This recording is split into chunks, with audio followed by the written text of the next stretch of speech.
Alors cette semaine, tout le monde parle d'un film que personne n'a vu, et pour une fois, c'est pas au Festival de Cannes, mais il y a aussi sûrement une montée des marches, puisque c'est la sextape de Mathieu Valbuena. Oh, non. Ouais, désolé, je m'étais promis de pas faire de blagues sur sa taille. Oui, parce que Mathieu Valbuena, c'est un joueur de foot si jamais, pour les filles et les gens qui préfèrent lire des livres, la honte. Et il est pas grand, c'est genre un croisement entre Lionel Messi et un fan de tuning. Du coup, tout le monde se fout de sa gueule, partage des parodies où Valbuena il arrive pas à monter sur le lit parce qu'il est petit, ou fait des gags sur les nains parce qu'il est petit, ou ironie sur la taille de sa bite parce qu'il est petit. Bon, à part ça, si ça se trouve, elle lui arrive au genou, donc elle fait 5 cm. Vous voyez, c'est facile, on peut se moquer, mais en attendant, moi je fais 1m80 et j'ai jamais réussi à convaincre une nana de tourner une sextape.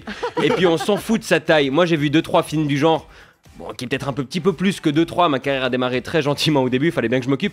Et c'est rarement des plans très larges. Et puis être petit, c'est pas un crime. Vous savez ce qui est un crime par contre? Essayer d'extorquer de l'argent d'une célébrité avec une sextape. Et les types qui font ça, c'est pas des prix Nobel. Un chantage à la sextape, on est au 21e siècle. Une sextape, ça détruit pas ta carrière, ça la lance. Regarde Paris Hilton et Kim Kardashian. Ouais. Et puis c'est Valbuena, c'est pas non plus la plus grande star du foot. Non, c'était pas un jeu de mots cette fois-ci, on arrête avec la taille, on a dit. Si t'as une sextape de Cristiano Ronaldo, peut-être qu'il y a du cash à se faire, parce que lui, il payerait pour qu'elle sorte, il débloquerait un budget marketing, il ferait des avant-premières, tapis rouge, bon. Avouez que ce serait bizarre, un type qui fait un trou dans un miroir pour pouvoir se faire l'amour à soi-même. Oh non. Bon, en plus, selon les sources, la vidéo Valbuena serait même peut-être avec sa femme. Ça, ce serait quand même une idée de génie. Paye ou on dit tout à ta femme. Ouais, je crois qu'elle est au courant. Hein.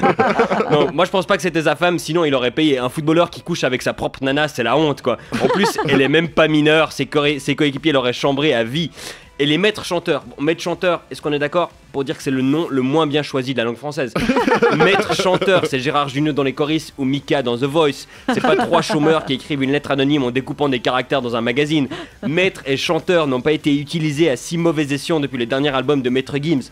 Donc franchement, leur plan d'attaque c'était d'enrôler l'aide de Karim Benzema. Ça fait longtemps qu'on est au courant que le seul truc où Benzema est capable de t'aider c'est pour marquer un but. Faut pas trop lui en demander à lui. Les enregistrements ont fuité dans la presse, on entend Benzema dire à Valbuena: moi je vais t'arranger la sauce, faut que tu vas voir le mec.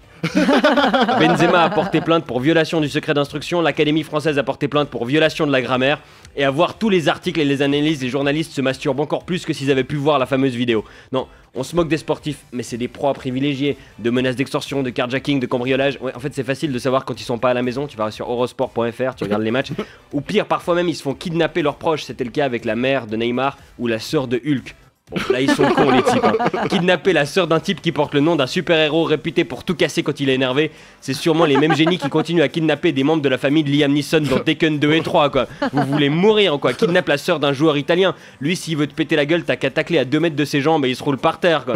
Le problème c'est ces mecs, ces footballeurs à qui on pardonne tout tant qu'ils assurent sur le terrain. Genre aussi les joueurs de football américain qui frappent leur nana, qui sont réengagés directement après parce que s'ils mettent la même chose au quarterback adverse qu'à leur chair est tendre, on va gagner quoi. Oh. Le problème c'est ce star system sportif qui permet aux gamins, qui promet aux gamins que s'ils cartonnent sur le terrain, leur vie entière est assurée, que s'ils ne chauffent pas le banc de touche, ils auront nul besoin de chauffer les bancs d'école. Le problème c'est qu'on n'insiste pas assez sur le fait que contrairement à une carrière sportive, une éducation, ça peut pas se briser avec un tacle au pied levé. Alors dès qu'on a fini de se marier parce que Valbuena, il est petit, parce qu'en fait il est petit, demandons-nous peut-être si dans les écoles de foot, entre la séance de muscu et l'atelier coup franc, il y aurait pas la place pour un petit cours. Comment gérer son argent, sa célébrité, ses potes, son ego et sa bite. Et si vous voulez vraiment vous moquer d'un mec de petite taille qui baigne dans les affaires judiciaires jusqu'au cou, donc à peu près 1m12 de profondeur, il reste toujours Nicolas Sarkozy. Bonne semaine.